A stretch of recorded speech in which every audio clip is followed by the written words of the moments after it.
So, in this recording, I would like to talk about C.S. Lewis's Till We Have Faces and give some initial thoughts about the introduction, the first couple of paragraphs, and what they might tell us about Orual's initial stance on faith and reason.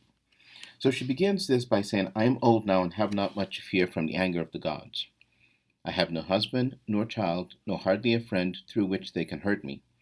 My body is laying carrion that still has to be washed and fed, and have clothes hung about it daily with so many changes, they may kill as soon as they please. The succession is provided for, my crown passes to my nephew. All right, so she is um, pitting herself against the gods. Okay, and essentially, gods are introduced as these beings that are more powerful, and so they seem to be they're powerful and somewhat irrational, right? So she's saying, uh, well, I mean, or let's say irrational and vindictive.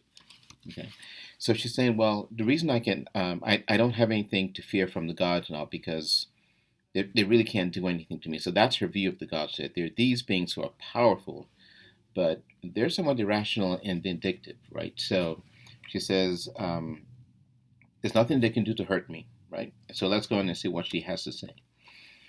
Being for all these reasons free from fear, I will write in this book what no one who has happiness would dare to write.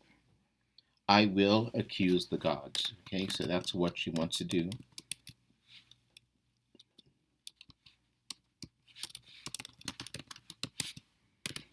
All right, so this what she's writing now is an accusation against the gods, but she's making the point that you dare not do this if you have anything to lose or if you plan to be happy in life because they're more powerful, they're vindictive, they're not exactly rational, right?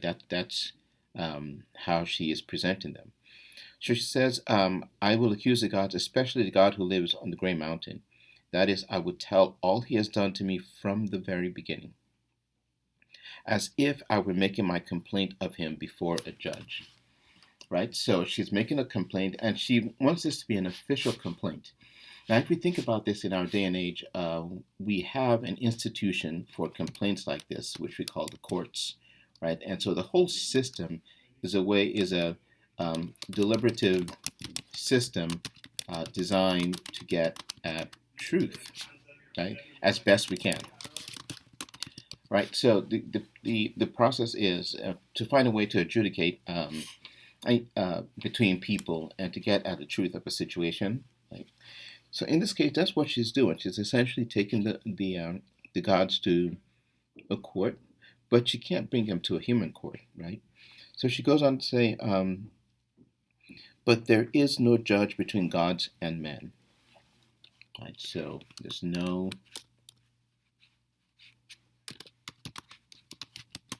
judge between gods and men, right?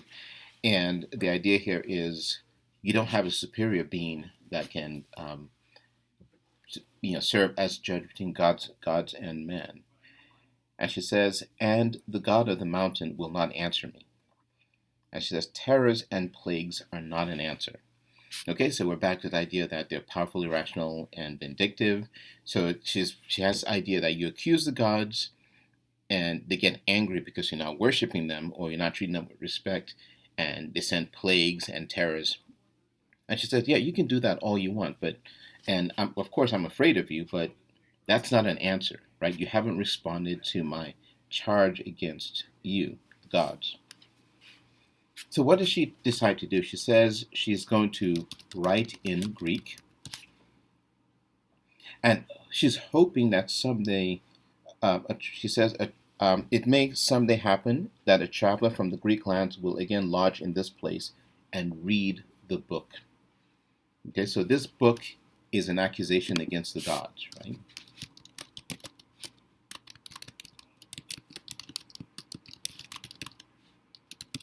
Right, so she's hoping that someday a Greek person would come and read this book. So why Greek? Well, because the Greeks at least the ancient Greeks, were associated with philosophy. Okay, and so in this case, we can also equate that to reason. So she's hoping that someone who is a philosopher, so to speak, will come and read this book, right? And then she goes on to say, then he will talk of it among the Greeks where there is great freedom of speech, even about the gods themselves, right? So she's impressed with the fact that the Greeks are free to speak about the gods without fear, right? And so they can speak about the gods and not worry about the gods being vindictive or attacking them. She says, perhaps a wise man will know whether my complaint is right, or whether the god could have defended himself if he made an answer. Right? So she doesn't believe the gods will defend themselves because they don't have to. They're more powerful. They don't have to defend themselves in a court, right? The gods don't have to defend themselves in a court. Okay, but if we could conceive of a court, okay, that would adjudicate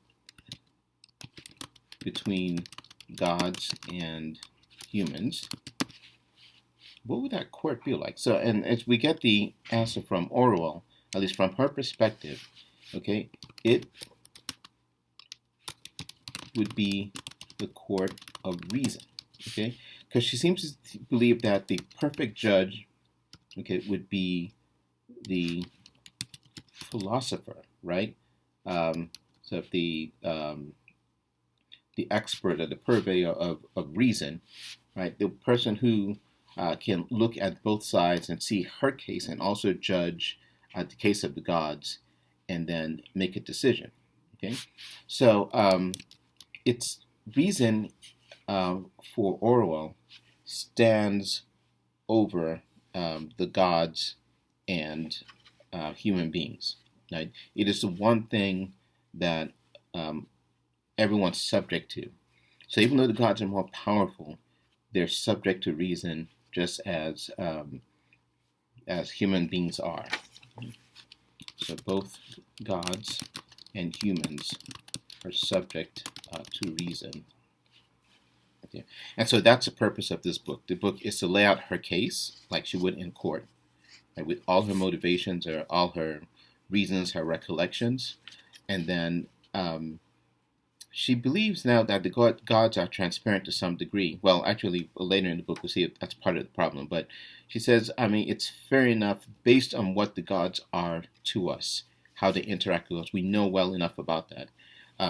We can judge them, and or at least we can assess their actions compared to ours. Now, one other point to make note is that think about this.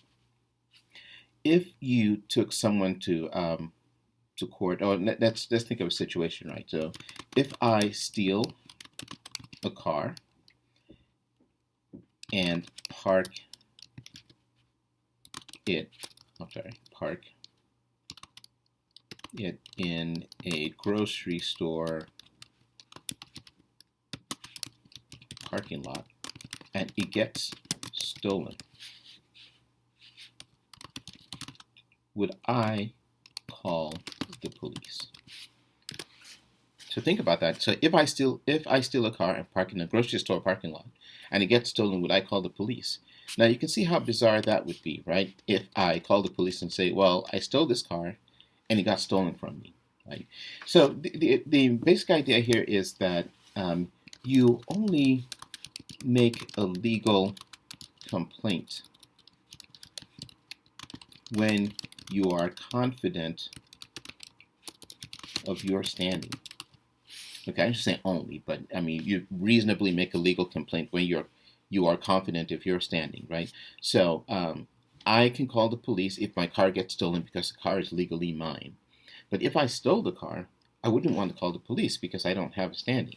So in this case, if Orual is making an accusation against the gods, she must feel that she is in the right if she's going to make this accusation.